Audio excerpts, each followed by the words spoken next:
kenapa kita masih menggunakan kata buruh ya Bu? Itu pertanyaan yang agak menggelitik.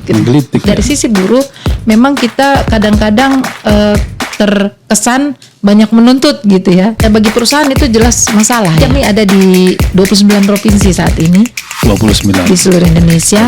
Kami ada lebih dari 600 perusahaan yang sudah tergabung di Hukatan. Pengalaman menarik apa Bu selama puluhan tahun ini Ibu hadapin terkait dengan penanganan isu serikat pekerja? Banyak. Kalau aksi demo sering. Demo kayaknya jadi menunya. Enggak, justru itu adalah amunisi terakhir Pak. Oh oke. Ya. Aksi demo itu amunisi terakhir.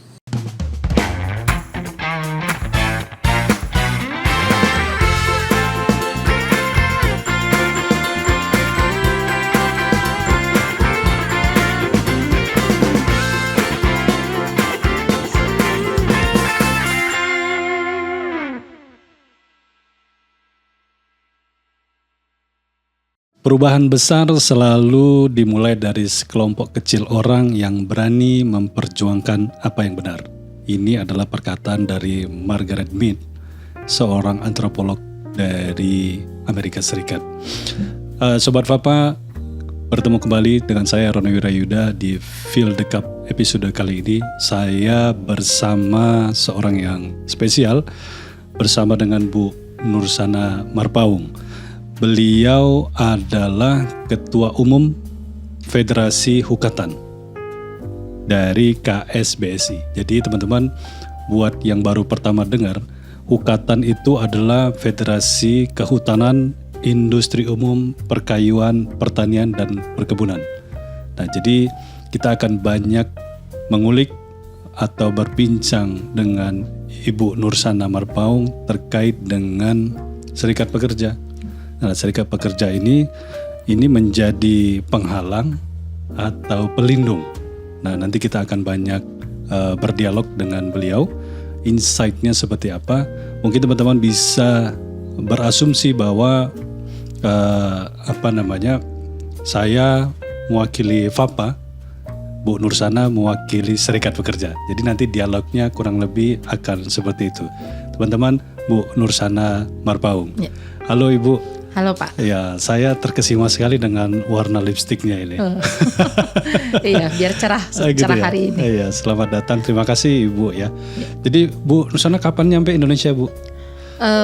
Sebenarnya udah dari hari Rabu minggu lalu. Oh, minggu lalu. Iya. Habis perjalanan di 3 negara di Eropa. Di Eropa ya. Jadi apa agenda kemarin Bu?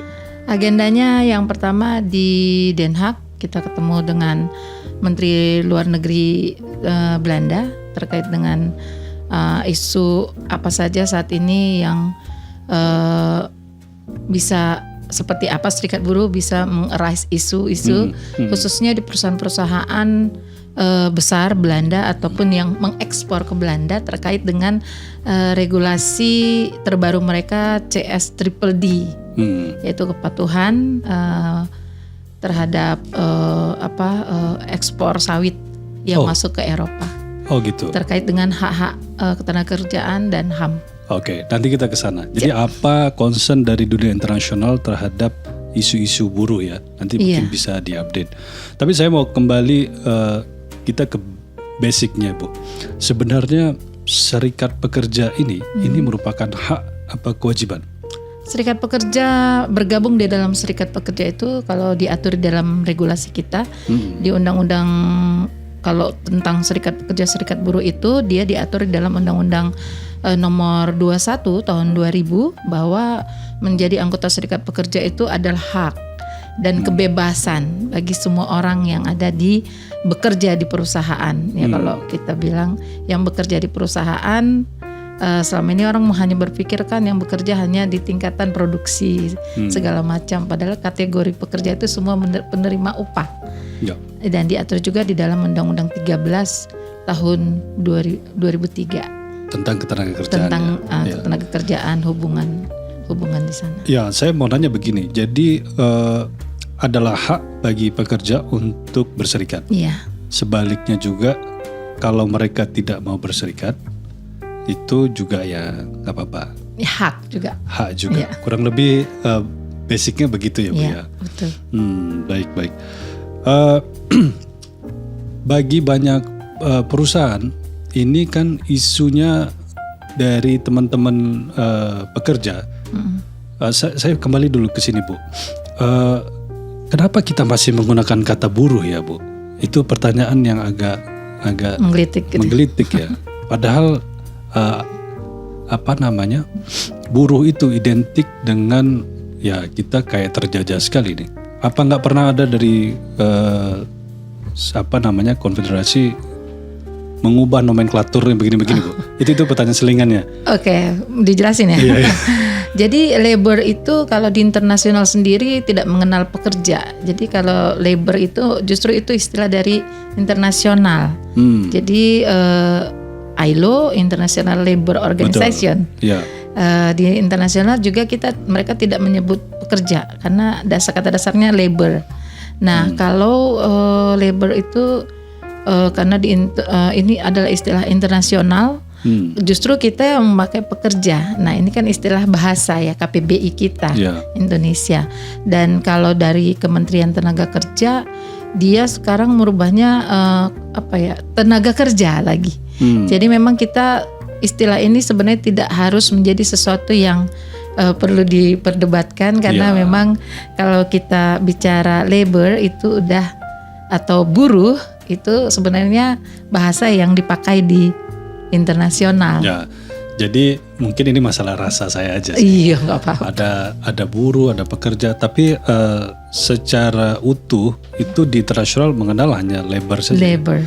Jadi semua pekerja segala level itu sebenarnya masuk ke labor selama dia bekerja dan menerima gaji, upah. Ya. Nah, ini kan teman-teman buruh atau pekerja ini kan kalau dia sudah berserikat Bu atau sudah berkumpul, bagi banyak perusahaan atau banyak HR manager lah kira-kira gitu, ini menjadi sosok yang intimidatif. Kadang-kadang begitu tuh, ada kesan begitu. Nah, bagaimana persepsi ini? Oke, kalau misalnya kebanyakan ketika ada serikat pekerja dari luar datang mengorganize ya para buruh yang bekerja di sana ya tergantung istilah boleh pekerja karena kita pun serikat pekerja serikat buruh ya keduanya kita pakai. Jadi memang kadang-kadang mereka sering berpikir wah ada sesuatu, tapi kalau saya melihat buat perusahaan-perusahaan yang sudah sustain, yang sudah semuanya bagus, ya nggak perlu juga mereka khawatir dengan keberadaan serikat pekerja, serikat buruh. Karena justru kalau saya lihat ini bisa jadi mitra, karena memang di dalam regulasinya itu dikatakan adalah mitra. Jadi kalau misalnya ada serikat buruh itu menjadi mitra yang sejajar buat pekerja karena sama-sama punya badan hukum ya. Karena serikat buruh dilindungi secara hukum, pekerja juga mempunyai badan hukum sebagai pemberi kerja. Jadi mereka punya mitra yang sejajar ya. Jadi justru ini kalau saya lihat sesuatu yang positif sekali untuk perusahaan karena dari sisi buruh memang kita kadang-kadang terkesan banyak menuntut gitu ya. Mungkin itu yang menjadi tantangan tersendiri. Kalau ini dari pengalaman saya setelah ada maksudnya lebih dari 20 tahun berserikat buruh ini. Jadi itu suatu proses memang. Namanya orang gak kenal harus menjadi kenal dengan segala isu-isu yang sudah tertanam di dalam keseharian atau proses. Kalau melihat serikat buruh itu ya pasti nanti banyak maunya, banyak menuntut. Padahal sebenarnya kalau dari sisi kita, dari serikat buruh, kita fungsinya adalah bagaimana melindungi hak-hak pekerja yang ada di sana, bukan untuk mengambil yang bukan menjadi haknya. Karena lebih banyak yang kita akses adalah hak normatif. Hak normatif itulah adalah hak dasar daripada pekerja. Jadi sebenarnya justru dengan adanya serikat buruh, serikat pekerja adalah perusahaan lebih mudah untuk melihat situasi-situasi yang sedang berkembang. Dan kalau misalnya perusahaan welcome, justru itu positif karena ketika ada situasi yang berkembang di lapangan, kita sebagai serikat buruh ketika kita sudah ada bipartit LKS, ini bisa sama-sama kita diskusikan. Jadi itu beberapa kalau kita bilang itu bukan isu tapi kayak sudah menjadi apa ya? Kalau ada serikat nih menjadi tantangan. Jadi kayak kita mau berdebat aja nih. Jadi kayak sesuatu yang ditakutkan. Tapi Bu, saya mau nanya ini. Sebenarnya kalau berserikat hal yang wajar atau biasanya gimana praktek di industri ya? Ada berapa banyak bisa ada serikat pekerja ya? Atau sebaiknya ini jadi satu saja? Karena kan bisa saja ada serikat pekerja, mungkin ada 15 orang berserikat lagi. Ini kan jadi dari sisi perusahaan ini akan banyak sekali ya. Tapi kembali ke hak dasar tadi, berserikat itu hak juga. Nah, secara regulasi yang model-model begini tuh atau secara prakteknya bagaimana Bu? Kalau bisa banyak sekali nih serikatnya jadi sebenarnya begini Pak, kalau misalnya ketika kita ya hadapi di lapangan ya, dengan banyaknya serikat bisa jadi tantangan kalau kita nggak sejalan, ya kan? Jadi saya membaca Bu Nursana ini membaca masalah di sinonimkan dengan tantangan. Iya, begini ya, maksudnya kalau misalnya bagi perusahaan itu jelas masalah ya, jelas kalau banyak serikat buruh di sana, karena dia akan menambah kerjanya dia ya. Jadi nanti di sini ada situasi dia harus aware, di sini ada situasi, misalnya ada 5 serikat lah. Ini kan beda, masing-masing serikat punya aspirasi, punya kebijakan, punya pola pikir atau pandangan mungkin yang berbeda dengan serikat lain. Nah, dan pernah kita hadapi juga ketika melakukan perundingan di dalam LKS, khususnya terkait PKB, ini bisa juga menjadi tantangan buat kita, menjadi masalah. Karena kecuali kita dari awal sudah bersama-sama untuk membicarakan. Begitu juga dengan perusahaan. Kalau saya lihat ya, ini kita kan harus melihat jujur dia melihat situasi ini. Nah, jadi kalau saya melihat lebih efektif ketika memang di satu perusahaan itu ya, tapi nggak bisa dibatasi. Tapi efektif kalau misalnya kita membangun hubungan dialog itu ketika tidak terlalu banyak serikat buruh di sana. Jadi ini bisa benar-benar kita belajar bersama, melihat situasi bersama di wilayah, di daerah atau di perusahaan tempat bekerja tersebut, antara perusahaan dan serikat buruh ini dengan sesuatu yang memang bisa kita persepsikan bersama. Ya, gitu. Jadi representatif itu juga penting ya Bu ya. Jadi kalau serikat buruh isinya 5 orang, ada 20, ya ini jadi repot juga. Tapi kalau ada satu serikat buruh isinya 1000, tentu bargaining power itu tentu akan berbeda dari mereka atau serikat yang dalam jumlah yang kecil. Nah, biasa Bu, kalau kembali kita ke industri sawit, paling banyak itu rata-rata partisipasi teman-teman pekerja itu beranggotakan berapa Bu serikat pekerja ini? Kalau diatur dalam regulasi kita memang seperti Bapak sampaikan tadi, 15 orang sudah bisa membentuk satu serikat buruh.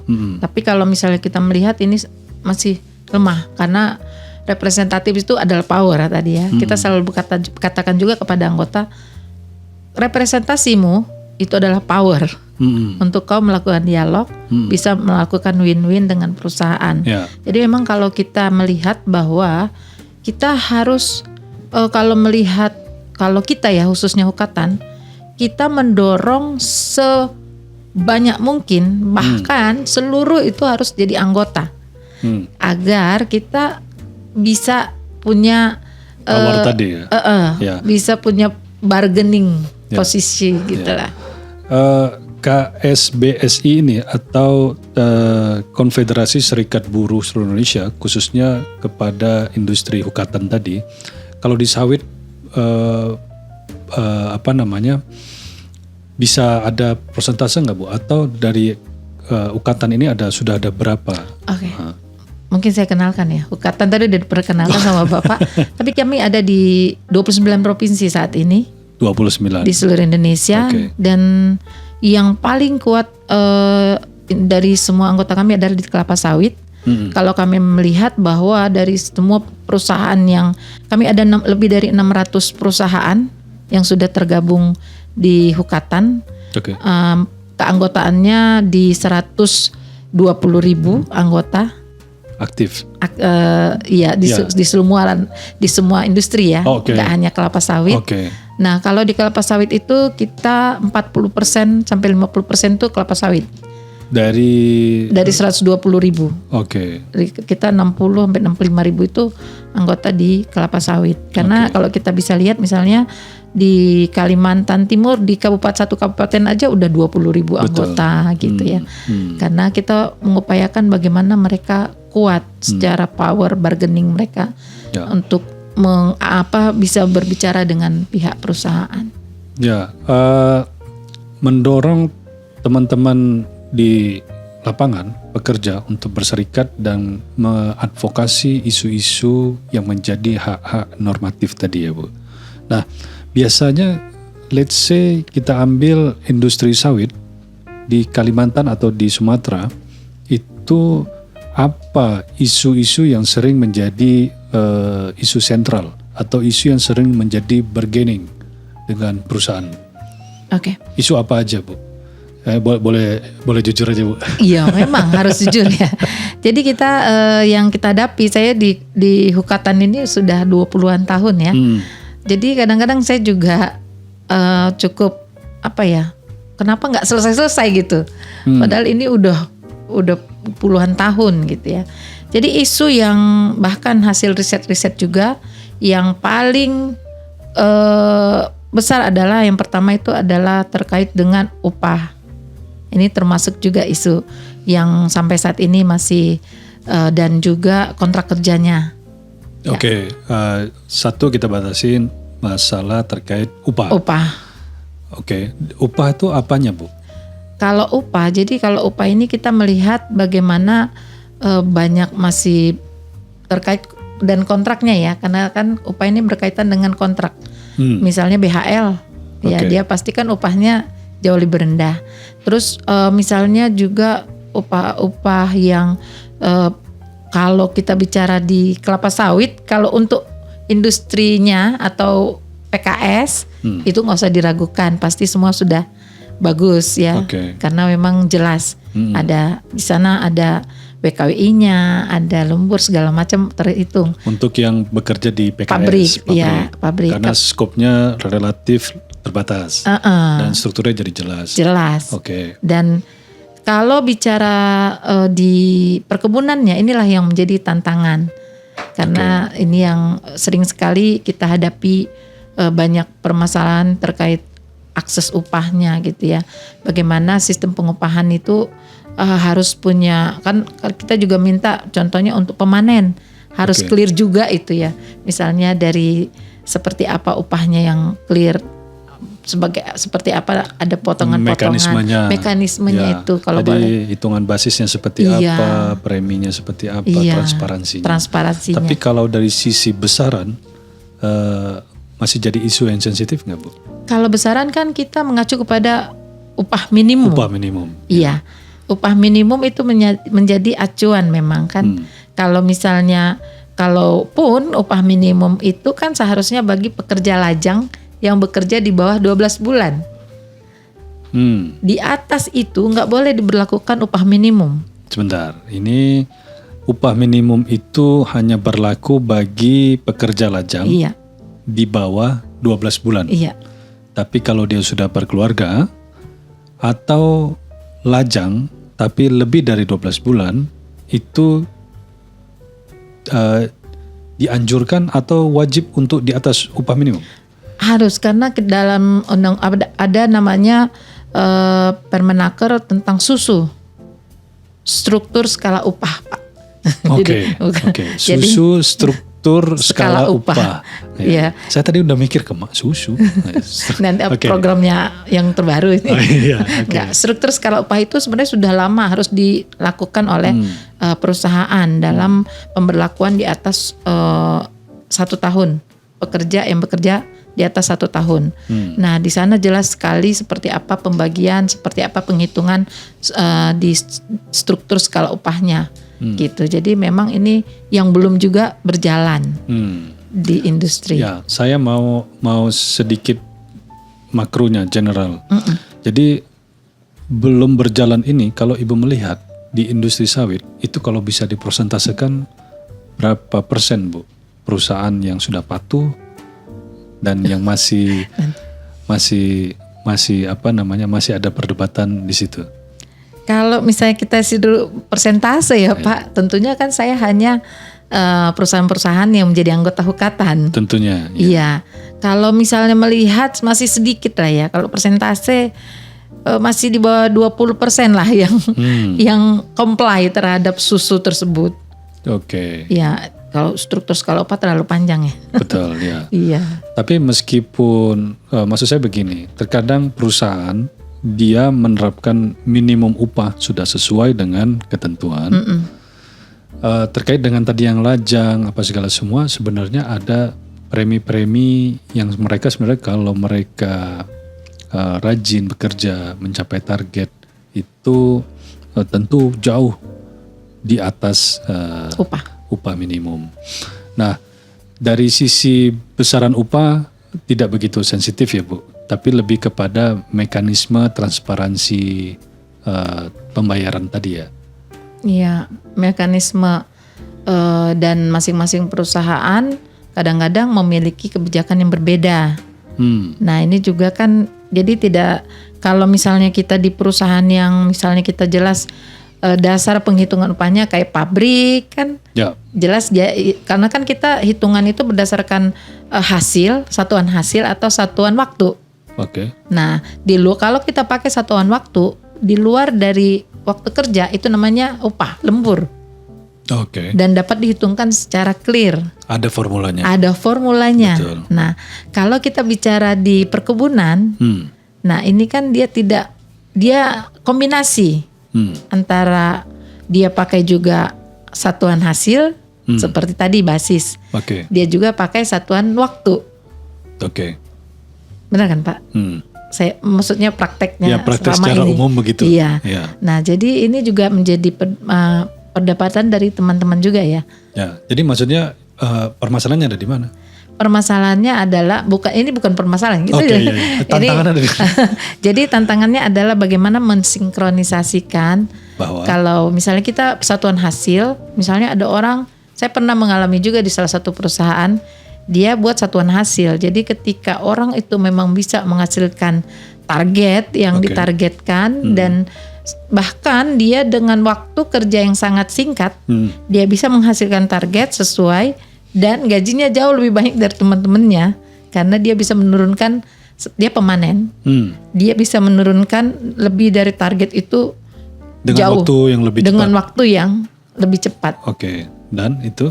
Dan itu diperbolehkan sama perusahaannya. Oke. Jadi dia tidak ini hanya praktek salah satu yang pernah saya lihat lah ya. Karena memang dia sangat ahli saya lihat dalam menurunkan TBS tersebut dari atas ya dan cepat. Cepat. Ya, jadi kalau bekerja itu standar waktu katakan 7 sampai 8 jam dengan target sekian ton, dia bisa dalam waktu 4 jam itu udah tercapai gitu. 5 jam dia kerja tercapai dan dia bisa pulang. Bisa pulang. Iya. Sebaliknya ada beberapa perusahaan yang tidak begitu ya, Bu? Iya, tentunya. Tentunya ya. Karena memakai kedua ini tadi. Tapi itu diperbolehkan kan, Bu? Sebenarnya kan perusahaan kalau kita melihat dari undang-undang kan hanya 2 nih. Satuan hasil atau satuan bukan dan. Oh, memang ada tersebut begitu. Oh, bisa kita baca di dalam undang-undangnya. Iya. Oh, jadi atau ya? Iya, atau. You pakai hasil atau you pakai waktu. Iya. Pilih salah satu. Oh, gitu. gitu. Tapi memang kalau di kelapa sawit saya melihat kalau hanya perkebunan ya, saya juga mengerti lah ya situasi. Ini memang harus disikapi dengan bijak karena. Oke, sebelum sana. Tapi kalau saya kembali, misalnya duduk dengan serikat atau duduk dengan pekerja dan itu dia setuju dengan itu keduanya. Jadi artinya sepakat. Oke Pak, saya mau kerja dengan waktu dan hasil.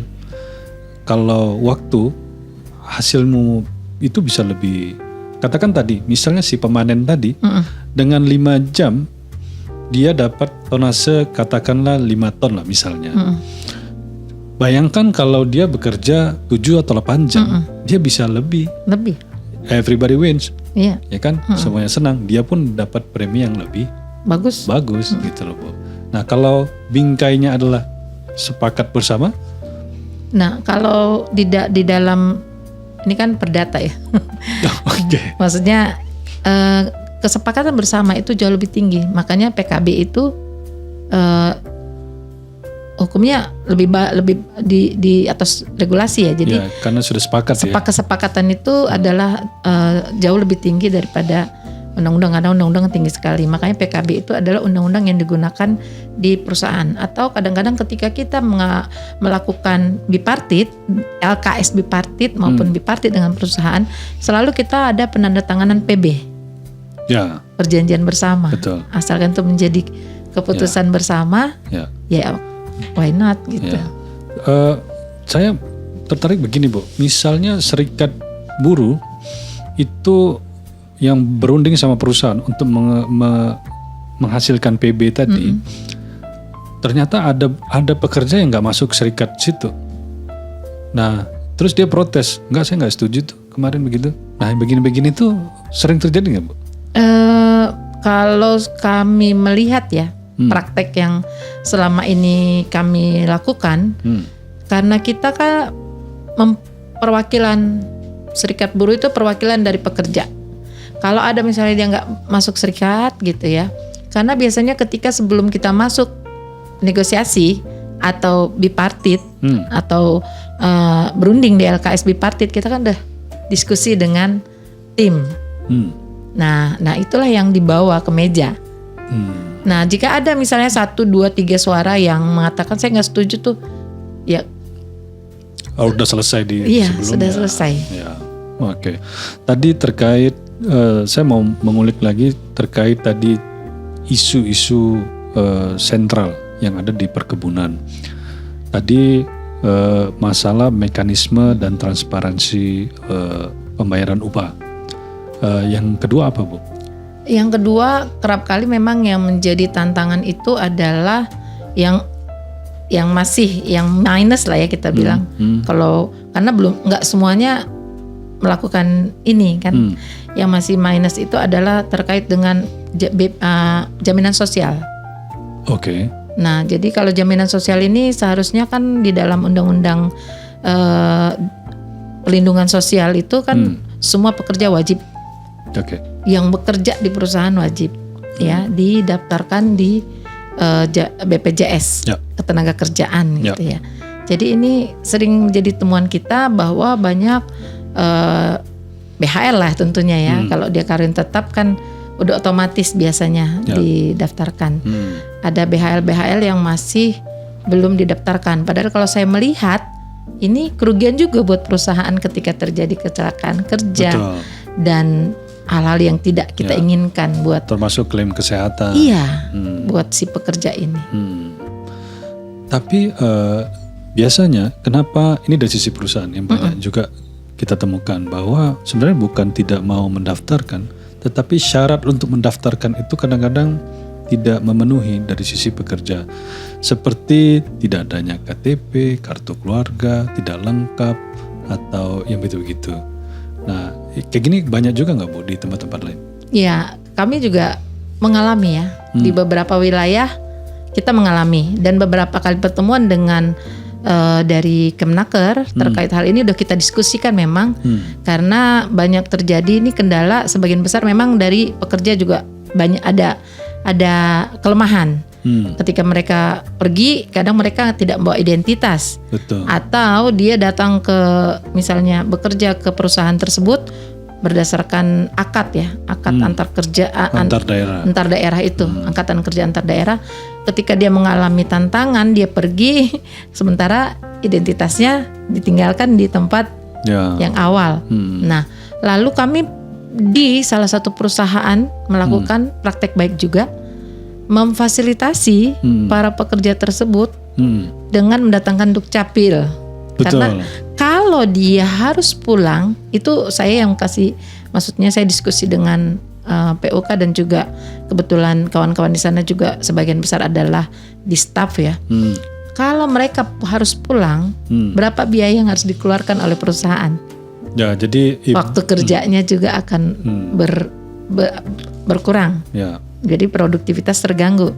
Jadi saya sarankan bagaimana kalau dukcapil, kalau memang banyak ya, dipermudah atau dari perusahaan bekerja sama dengan pemerintah.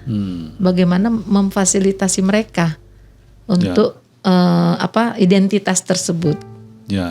Jadi dukcapilnya turun tangan, bikin pendataan baru atau kalau dia elektronik sebenarnya sudah terhubung kemana-mana ya Bu ya. Iya. Oke. Jadi tadi transparansi upah, kemudian jaminan sosial. Nah, mungkin top 3 lah Bu. Top 3. Ya. K3. Yang 3 tentang OS. Keselamatan kesehatan kerja. Ya.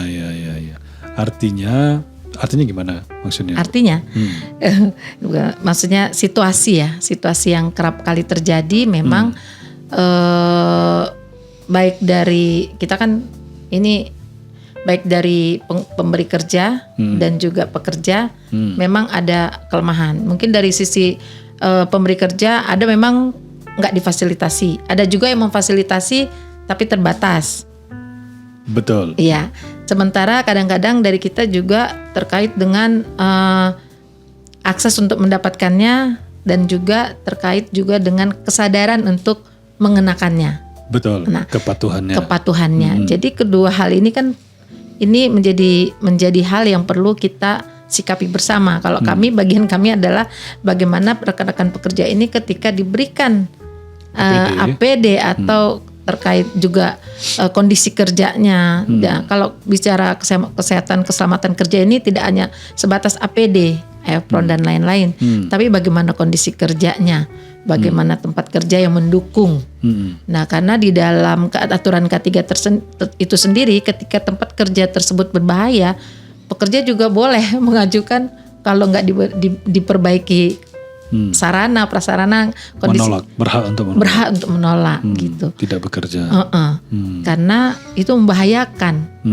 Kalau bahaya buat pekerja berarti perusahaan juga akan mengalami masalah. Jadi memang itu kalau bicara K3 ini memang tidak hanya sekedar APD dan tapi juga termasuk dengan akses dan kondisi kerja mereka di sana. Ya. Jadi K3 ini tidak berbicara hanya terkait kecelakaan kerja, tetapi juga penyakit akibat kerja juga. Ya, jadi mungkin dia pakai APD, tapi rumahnya berdekatan dengan gudang kimia, itu bisa menyebabkan penyakit akibat kerja yang sifatnya kumulatif. Ya, kalau dia nggak pakai APD, dia kerja di kimia, ya, di fertilizer, pemupukan ya. Nah itu kan berbahaya juga buat dia. Kalau APD-nya juga tidak menunjang. Ya tapi berbahaya. Terkadang tuh APD-nya banyak, nggak mau dipakai. Kadang-kadang begitu. Nah, gerah wah berat sekali, susah kami bergerak. Itu juga jadi fakta di lapangan. Kesadaran. Ya, jadi benar kata Bu Nur bahwa tidak ada single faktor untuk hal ini. Ada dua hal. Dari sisi perusahaan tentu komitmen dan cost wise lah Ibu ya. Iya, pasti. Ya. Tapi tetap bagaimanapun sepakat bahwa pekerja dibutuhkan untuk produktivitas yang baik supaya semuanya mencapai target yang diinginkan, baik dari sisi perusahaan maupun dari sisi pekerja. Oke. Kemudian biasanya Bu, apa masalah-masalah atau tantangan-tantangan yang dihadapi dengan manajemen perusahaan itu model-modelnya seperti apa, Bu?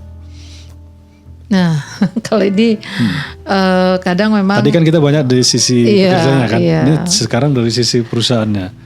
Apa biasa menghadapi tantangannya itu gimana tuh? Nah, kalau saya misalnya mau menyampaikan ke dari sisi manajemen lah ya. Ya, sebelum itu Bu, kita Minum dulu karena ada harus spill a cup. Ya, fill the cup. Nanti Fill kita the isi lagi. Oke, siap.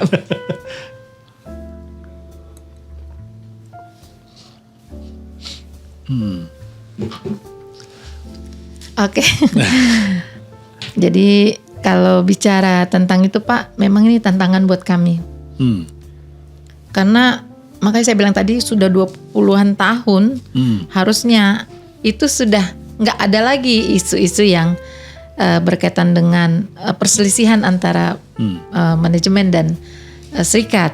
Apalagi kita udah dialog sosialnya sudah bagus gitu ya.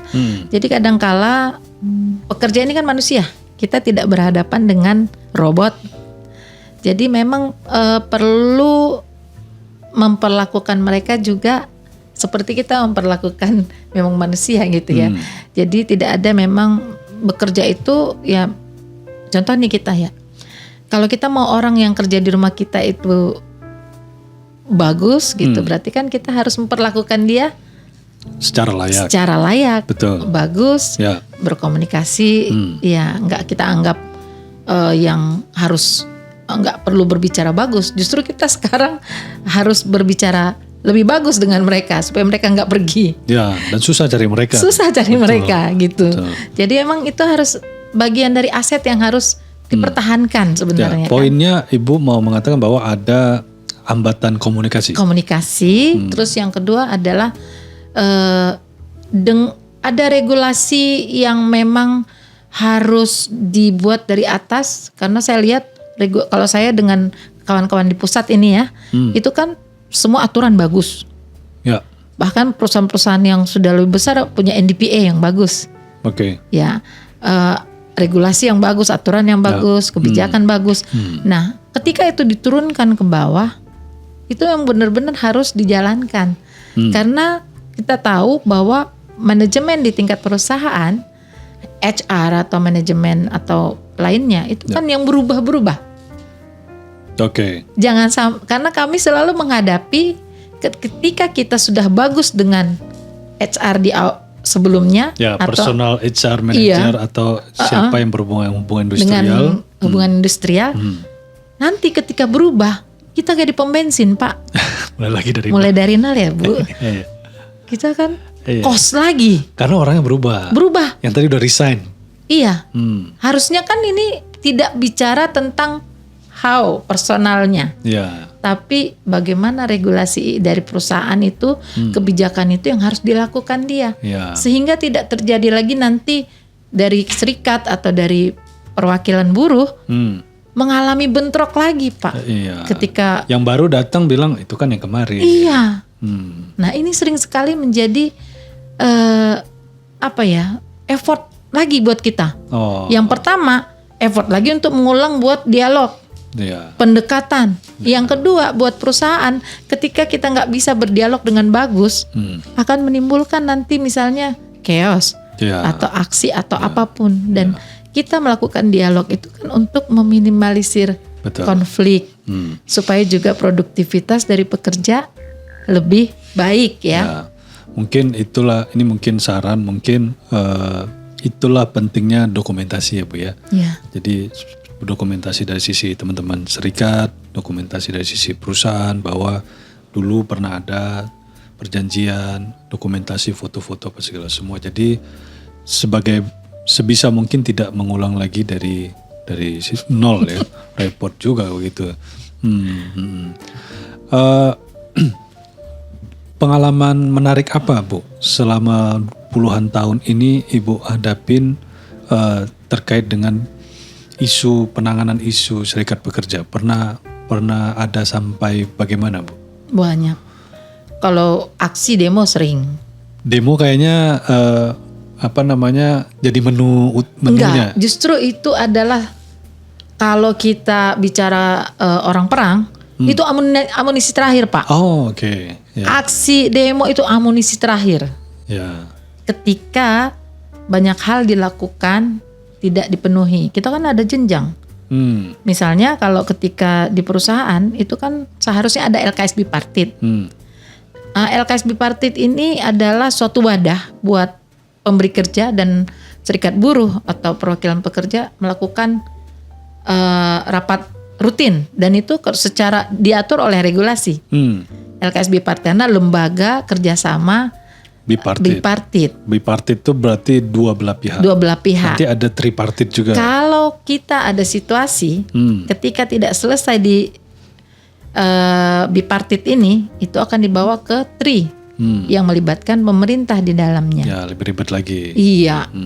Jadi kita berhadapan orang ketiga kan. Jadi terkait pengalaman tadi pernah sampai gimana, Bu? Kalau udah nggak ketemu semuanya, padahal sebenarnya kalau kita melihat ini seharusnya nggak mesti harus ke titik aksi demo gitu ya. Tapi ini harus terjadi karena ada ego di dalamnya gitu.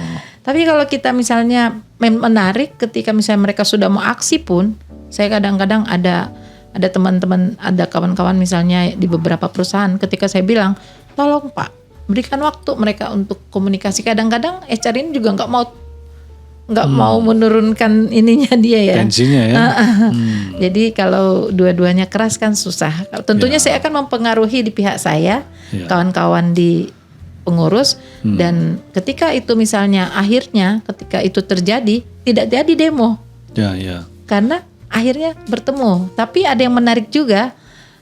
Sampai sekarang beberapa perusahaan juga melakukan praktek baik. Seperti? Contohnya, kita memang di awal masuk ke perusahaan tersebut itu fight-nya luar biasa ya, sampai demo, ada juga sempat PHK, ada segala macam. Tapi setelah ketemu titiknya ya, sekarang mereka sudah PKB panjang lah, udah panjang. Bahkan sekarang mereka bagus. Jadi ketika ada dari serikat buruh yang berprestasi, mereka dilatih, mereka diberikan kesempatan untuk naik. Jadi jenjang untuk duduk di staf perusahaan sampai HR juga, itu dari pengurus-pengurus kita. Dari pengurus-pengurus sukatan tuh naik. Nanti setelah mereka naik, mereka tunjuk ke yang lain karena mereka nggak boleh jadi pengurus. Betul. Dengan posisi mereka di manajemen atau di HR gitu ya. Dan itu terus berlangsung sampai saat ini gitu. Nah itu beberapa perusahaan melakukan, jadi kita nggak perlu lagi dari banyak sandiwara di sana ya, atau drama ke drama lainnya gitu. Itu bagus sekali. Jadi tidak ada harmoni tanpa dialog, dan tidak ada dialog tanpa rasa menghormati. Iya, benar. Itu saya ngambil quote itu tadi, Bu. Jadi sebenarnya ngopi-ngopi aja, ngopi-ngopi, makan nasi padang, sebenarnya makan bersama apa segala semua, pendekatan dialog itu sudah cukup banyak atau menyelesaikan setengah permasalahan. Betul. Dan LKS bipartit itu adalah lembaga resmi dari pemerintah atau ada aturannya untuk semua dibicarakan secara transparan gitu. Betul. Bahkan bagi perusahaan-perusahaan sawit yang tersertifikasi seperti ISPO atau RSPO, itu harus menunjukkan bahwa dia ada LKS bipartitnya, ada pelaporannya, ada pertemuannya, ada dokumentasinya bahwa memang hak-hak buruh pekerja itu memang terpenuhi. Bu, saya mau masuk dialog tentang bagaimana Ibu melihat pekerja-pekerja anak-anak muda sekarang. Dari Gen Z yang baru fresh graduate ini, kan kita tahu ada tipikal yang sepertinya hampir sama di Gen Z, bahwa semakin teknologi semakin canggih, mereka sudah terkadang tidak tidak mau lagi berpartisipasi dengan serikat-serikat begini atau apa. Pokoknya udah deh, gue simpel-simpel aja. Pokoknya selama oke, lanjut. Nah, Ibu melihat bagaimana nih partisipasi terutama dari Gen Z ini terkait dengan serikat pekerja? Oke, kalau terkait dengan serikat pekerja generasi Z, kalau saya lihat bagaimana ke depan dengan mereka. Nah, juga menjadi tantangan juga buat di perkebunan. Tertarik nggak ya mereka bekerja di sana ke depan gitu ya? Itu selalu Inovasi. bukan Bu, biasa ada elemen kuncinya. Oh iya, Tertarik apa enggak? ada kayaknya ya. Ada, yaitu sinyal. Betul. Kalau ada sinyal, Iya. semua masalah oke. Iya. Jadi karena Gen Z ini kan kita melihat ya bagaimana mereka terlalu cuek ya. Pertama Gen Z ini cuek, nggak mau kerja berat. Mereka maunya yang simple, dapat duit, cuan, cepat, dan mereka bosanan.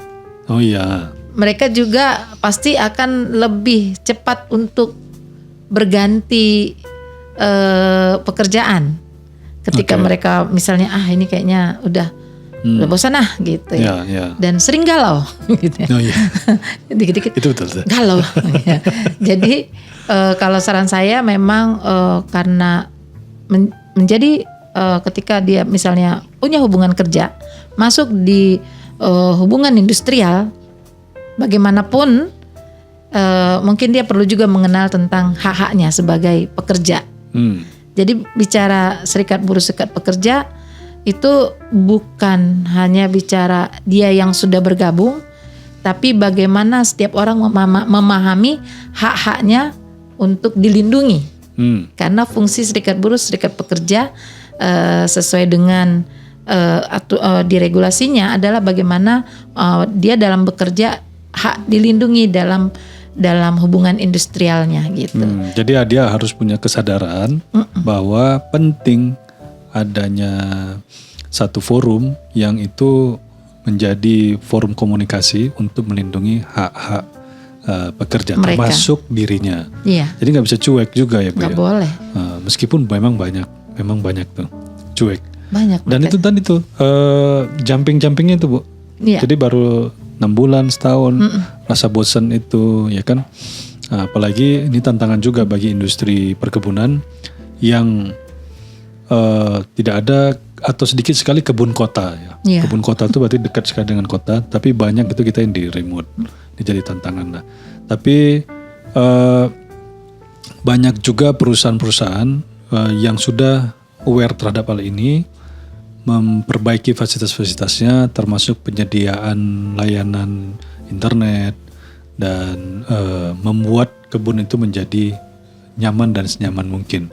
Karena kalau enggak interestnya juga nggak ada yang mau ke sana kan Bu. Iya. Iya, contohnya aja kayak misalnya sekarang situasi di kebun sawit ya. Nggak bisa kita pungkiri memang perkebunan seperti Bapak bilang tadi dia berada di remote area. Jadi memang fungsi-fungsi dari pemberi kerja ini double sebenarnya ya. Seperti seharusnya listrik dan lain-lain yang seharusnya itu kan menjadi peranan pemerintah gitu ya. Jadi beberapa memang harus diambil oleh pihak perusahaan. Ya. Karena memang perusahaan yang ada ini sangat jauh dan remote gitu. Ya. Sebenarnya kalau saya melihat juga ketika perusahaan memberlakukan welfare state atau semuanya dari sekolah, kesehatan itu di cover oleh pemerintah dengan baik, pokoknya dengan jaminan sosial gitu ya. Tentunya kan beban dari keluarga-keluarga, beban dari pekerja itu kan tidak sangat berat gitu. Ya. Tentunya juga akan membuat orang lebih nyaman dalam bekerja, gitu. Jadi memang perlu juga.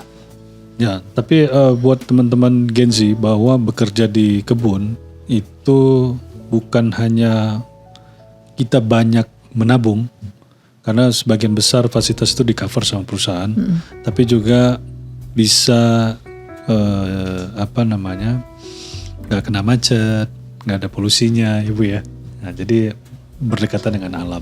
Bagi mereka yang punya jiwa terhadap hal itu.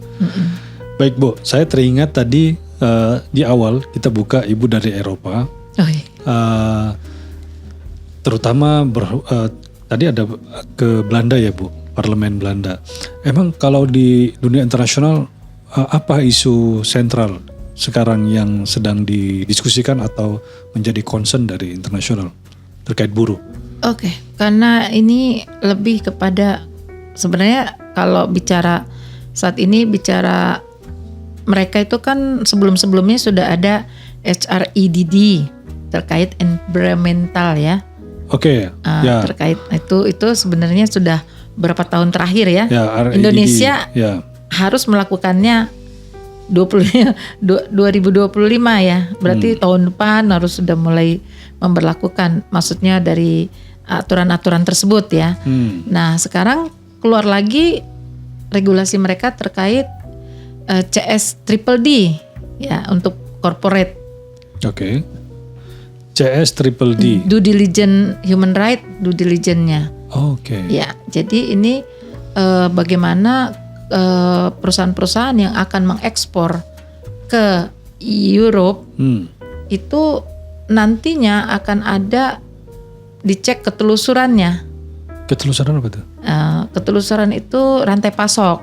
Maksudnya ketika produk yang diekspor ke Europe, okay. Nah itu nanti akan ada orang yang akan mengecek ini sustain nggak? Oke, ya itu regulasi dari EU yang baru, iya. EUDR.